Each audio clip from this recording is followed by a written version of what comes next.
ಕಾಡಿನಲ್ಲಿರೋ ಸರ್ಪದ ಕಾವಲಿರೋ ಈ ವಿಸ್ಮಯಕಾರಿ ಕಲ್ಲು ಭವಿಷ್ಯ ತಿಳಿಸುತ್ತೆ.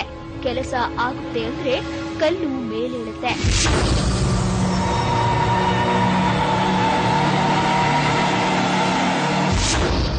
ವಿಸ್ಮಯಕಾರಿ ಕಲ್ಲು ಜನರಿಡೋ ಪ್ರಶ್ನೆಗಳಿಗೆ ಮೇಲೇಳೋ ಮೂಲಕ, ಕೆಲವೊಮ್ಮೆ ಮೇಲೇಳದಿರೋ ಮೂಲಕ ಉತ್ತರ ನೀಡುತ್ತೆ. ಅಂತಹ ಭವಿಷ್ಯ, ಅಂತಹ ಉತ್ತರ ನಿಖರವಾಗಿರುತ್ತಾ ಅನ್ನೋ ನಮ್ಮ ಪ್ರಶ್ನೆಗಳಿಗೆ ಇಲ್ಲಿ ಉತ್ತರ ಇದೆ. ಇವರ ಹೆಸರು ನರಸಿಂಹಯ್ಯ ಅಂತ. ಇವರು ತಮ್ಮ ಜೀವನದಲ್ಲಿ ಎಂದಿಗೂ ಯಾವ ಅಚ್ಚರಿಯನ್ನು ನಂಬಿದವರಲ್ಲ. ನಮ್ಗೆ ನಂಬಿಕೆ ಇರ್ತಿರಲಿಲ್ಲ. ಅಂತಹ ಮನೋಸ್ಥಿತಿಯ ಈ ನರಸಿಂಹಯ್ಯನವರು ಈಕೆ ಕೆಲವು ದಿನಗಳ ಹಿಂದೆ ತಮ್ಮ ಹೊಲದಲ್ಲಿ ಬೋರ್ವೆಲ್ ಕೊರೆಸಲು ಮುಂದಾದ್ರು. ಪಾಯಿಂಟ್ ಮಾಡುವ ಜನರು ನಿಮ್ಮ ಹೊಲದಲ್ಲಿ ನೀರಿಲ್ಲ ಅಂದ್ರು. 1000 ಅಡಿಗಳಷ್ಟು ಕೊರೆದರೂ ನೀರು ಸಿಗೋದಿಲ್ಲ ಅಂದ್ರು. ಕೆಲವರು ನೀರಿದೆ ಅಂದ್ರು. 3-4 ಪಾಯಿಂಟ್ ಮಾಡಿ ಅನುಮಾನ ವ್ಯಕ್ತಪಡಿಸಿದ್ರು. ಅಂತಹ ಸಂಗತಿಗಳಿಂದ ಗೊಂದಲಕ್ಕೆ ಬಿದ್ದರು ನರಸಿಂಹಯ್ಯ. ಒಬ್ಬೊಬ್ರು ನಮ್ ತಗ ತೋರ್ಸರು, ನಮ್ಗೆ ನಂಬಿಕೆನೇ ಬರಲಿಲ್ಲ. ಅಂತಹ ಗೊಂದಲಕ್ಕೆ ಬಿದ್ದ ನರಸಿಂಹಯ್ಯನವರಿಗೆ ಕೆಲವರು ಕಾಡಿನಲ್ಲಿರೋ ಕಲ್ಲಿನಿಂದ ಭವಿಷ್ಯ ತಿಳಿ ಅಂದ್ರು. ಅದನ್ನ ನಿರಾಕರಿಸಿದ ಇವರು ಸುಮ್ಮನಾಗ್ಬಿಟ್ರು. ಹೊಲದಲ್ಲಿ ಬೋರನ್ನ ಕೊರೆಸಲೇಬೇಕು ಅನ್ನೋ ಬಲವಾದ ಇಚ್ಛೆ ಇವರ ತಲೆಯನ್ನ ಕೊರೆಯಲು ಆರಂಭಿಸಿತು.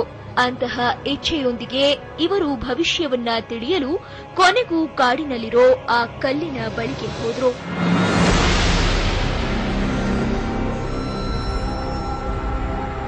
ಬೋರು ಕೊರೆಸುವ ಸಲುವಾಗಿ ಕಲ್ಲಿನ ಮುಂದೆ ಹಲವು ಪ್ರಶ್ನೆಗಳನ್ನ ಇಟ್ರು.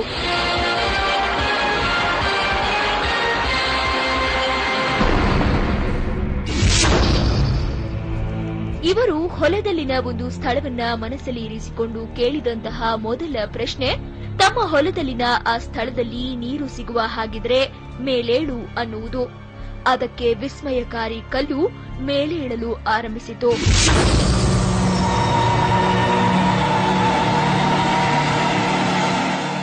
ಇದು ಚೆನ್ನಾಗಾಗ್ತಿದೆ, ನಂಗೆ ಸಲೀಸಾಗಿದ್ದು ಬಾ ಅಂತ ಕೇಳ್ದ.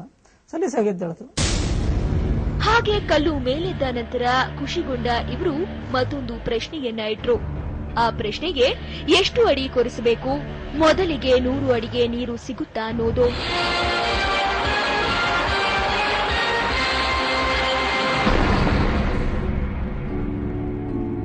ನೂರು ಅಡಿಗೆ ಕೇಳಿದಾಗ ಕಲ್ಲು ಮೇಲೇಳಿಲ್ಲ.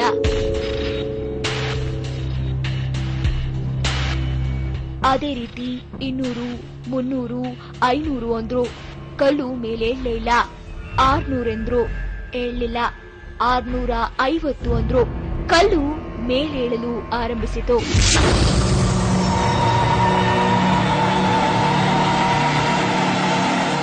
300, 400, 500, 600, 650 ಸದಿ ಇದ್ರು. ಇಷ್ಟೇ ಅಡಿ ಕೊರೆಸುವಂತ. ಅದೇ ರೀತಿ ಎಷ್ಟು ಇಂಚು ನೀರು ಸಿಗುತ್ತೆ ಅಂತ ಕೇಳಿದ್ರು. 5 ಇಂಚು ಅಂದ್ರು. 4 ಇಂಚು ಎಂದರು. ಕಲ್ಲು ಮೇಲೇಳಲಿಲ್ಲ. 3 ಇಂಚೆಂದಾಗ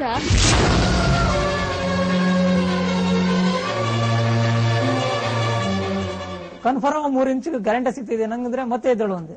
ಮತ್ತೆ ಎದ್ದೇಳತು. 650 ಅಡಿಗೆ ನೀರು ಸಿಗುತ್ತೆ, 3 ಇಂಚು ಸಿಗುತ್ತೆ ಅಂತ ಕಲ್ಲು ಭವಿಷ್ಯ ನುಡಿದ ನಂತರ ಅನುಮಾನದಿಂದಲೇ ಹೊಲದಲ್ಲಿ ಬೋರ್ ಕೊರೆಸಲು ಮುಂದಾದ್ರು. ಹಾಗೆ ಮುಂದಾದಾಗ ಇವರಿಗೆ ಒಂದು ಅಚ್ಚರಿ ಎದುರಾಯಿತು. ಆ ಅಚ್ಚರಿಯೇ 650 ಅಡಿಗಳಿಗೆ ಸರಿಯಾಗಿ 3 ಇಂಚು ನೀರು ಸಿಕ್ಕಿದ್ದು.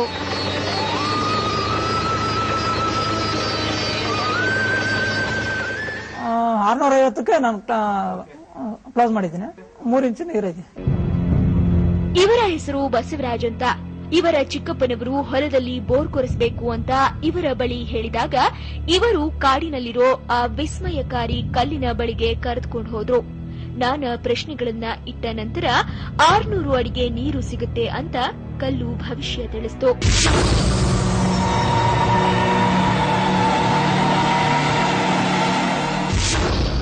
ಅಂತಹ ಭವಿಷ್ಯವನ್ನ ತಿಳಿದ ಇವರು ಹಾಗೂ ಇವರ ಚಿಕ್ಕಪ್ಪ ಕೆಲವು ದಿನಗಳ ನಂತರ ಹೊಲದಲ್ಲಿ ಬೋರ್ ಕೊರೆಸಲು ಮುಂದಾದ್ರು. 595 ಅಡಿಗಳನ್ನ ಕೊರೆದ್ರೂ ನೀರು ಸಿಗ್ಲಿಲ್ಲ. ಭವಿಷ್ಯ ಸುಳ್ಳಾಗೋಯ್ತು ಅಂತ ಇವರ ಚಿಕ್ಕಪ್ಪ ಚಿಕ್ಕಮ್ಮ ಕಣ್ಣಲ್ಲಿ ನೀರಿಟ್ಟು ಬೋರ್ವೆಲ್ನವರಿಗೆ ಹಣವನ್ನ ಕೊಟ್ಟು ಅಲ್ಲಿಂದ ಹೊರಟು ಹೋದ್ರು.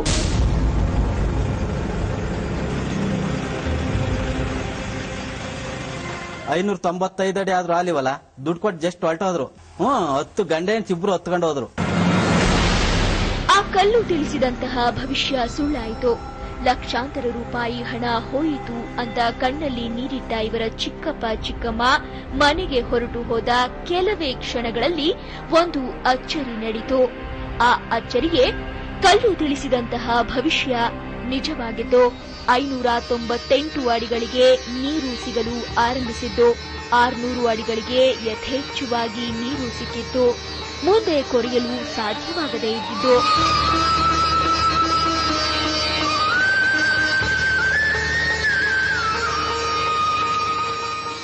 595 ಅಡಿಗೂ ಇಲ್ಲ, 598 ಕರೆಕ್ಟ್ ಆಗಿ ನೀರು ಸಿಕ್ತು.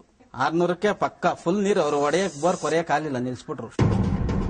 ಇವರ ಹೆಸರು ಬಾಬು ಅಂತ. ಕ್ಲಾತ್ ಡಿಸೈನರ್ ಆಗಿರೋ ಇವರು ಮದುವೆಯಾದ ನಂತರ ಆ ಕಲ್ಲಿನ ಬಳಿಗೆ ಹೋಗಿ ತಮ್ಮ ಇಚ್ಛೆಯನ್ನ ವ್ಯಕ್ತಪಡಿಸಿದ್ರು. ಅದು ಆಗುತ್ತೋ ಇಲ್ಲವೋ ಅನ್ನೋ ಪ್ರಶ್ನೆಯನ್ನ ಇಟ್ರು. ಅಂತಹ ಪ್ರಶ್ನೆಯನ್ನ ಇಟ್ಟಾಗ ಕಲ್ಲು ಮೇಲೇಳಲು ಆರಂಭಿಸಿತು.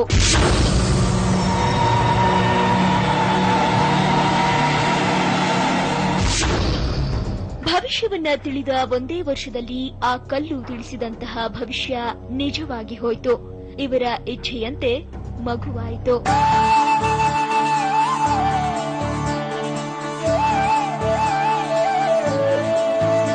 ಮಗುನೇ ಆಗುತ್ತೆ ಅಂತ ಎದ್ದಿತ್ತು, ಮಗುನೇ ಆಯ್ತು ಸರ್. ಈಕೆ ಕೆಲವು ವರ್ಷಗಳ ಹಿಂದೆ 38,000ಗಳಿಗೆ ಒಂದು ಜೊತೆ ಎತ್ತುಗಳನ್ನ ತಂದಿದ್ರು. 2 ವರ್ಷ ಇವರ ಮನೆಯಲ್ಲಿದ್ದ ಆ ಎತ್ತುಗಳಿಗೆ ಒಳ್ಳೆ ರೇಟ್ ಬಂತು. 60,000ಕ್ಕೆ ಮಾತುಕತೆಯೂ ನಡೆಯಿತು. ಇನ್ನೇನು ಮುಂದಿನ ವಾರ ಬಂದು ಹಿಡಿದು ಹೋಗ್ತಾರೆ ಅನ್ನೋ ಸಮಯಕ್ಕೆ ಒಂದು ಎತ್ತಿಗೆ ಕಾಯಿಲೆ ಆವರಿಸಿತು. ಆಸ್ಪತ್ರೆಯಲ್ಲಿ ಚಿಕಿತ್ಸೆ ಮಾಡಿಸಲಾಯಿತು. ಯಾವ ಚಿಕಿತ್ಸೆಗೂ ಕಾಯಿಲೆ ಗುಣವಾಗಲಿಲ್ಲ. ವೈದ್ಯರು ಸಾಯೋದಿಲ್ಲ ಅಂದ್ರು. ಆದ್ರೆ ಕಾಡಿನಲ್ಲಿನ ಆ ಕಲ್ಲು ಮೇಲೇಳದೆ ಸಾಯುತ್ತೆ ಅಂತ ಭವಿಷ್ಯ ನುಡಿತು.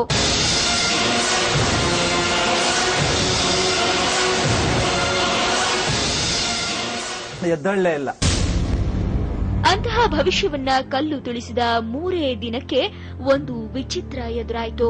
ಆ ವಿಚಿತ್ರವೇ ಕಲ್ಲು ತಿಳಿಸಿದಂತಹ ಭವಿಷ್ಯ ನಿಜವಾಗಿತ್ತು.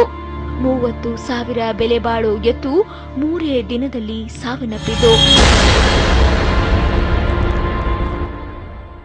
3 ದಿನಕ್ಕೆ ಸತ್ತು ಹೋಗ್ಬಿಡ್ತು. ಅದ್ಭುತ ಶಕ್ತಿಯನ್ನ ತನ್ನಲ್ಲಿರಿಸಿಕೊಂಡಿರೋ, ಇಲ್ಲಿಗಾಗಲೇ ಸಹಸ್ರಾರು ಜನರಿಗೆ ಭವಿಷ್ಯವನ್ನ ಹೇಳೋ ಮೂಲಕ ಮಾರ್ಗದರ್ಶನ ನೀಡಿರೋ, ಜೀವನಗಳನ್ನ ಹಸನಾಗಿಸಿರೋ ಈ ವಿಸ್ಮಯಕಾರಿ ಕಲ್ಲಿಗೆ ಸಂಬಂಧಿಸಿದಂತಹ ಮತ್ತೊಂದು ವಿಸ್ಮಯಕಾರಿ ಸಂಗತಿ ಇದೆ. ಆ ಸಂಗತಿಯೇ ಕಲ್ಲಂತೆ ಕಾಣುವ ಈ ಕಲ್ಲು ಕಲ್ಲಲ್ಲ.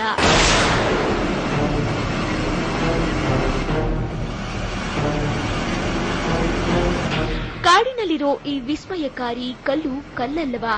ಹಾಗಾದ್ರೆ ಇದು ಏನು ಅನ್ನೋ ಪ್ರಶ್ನೆಗೆ ಉತ್ತರ, ಇದು ಒಂದು ಪ್ರಾಣಿಯ ರುಂಡ.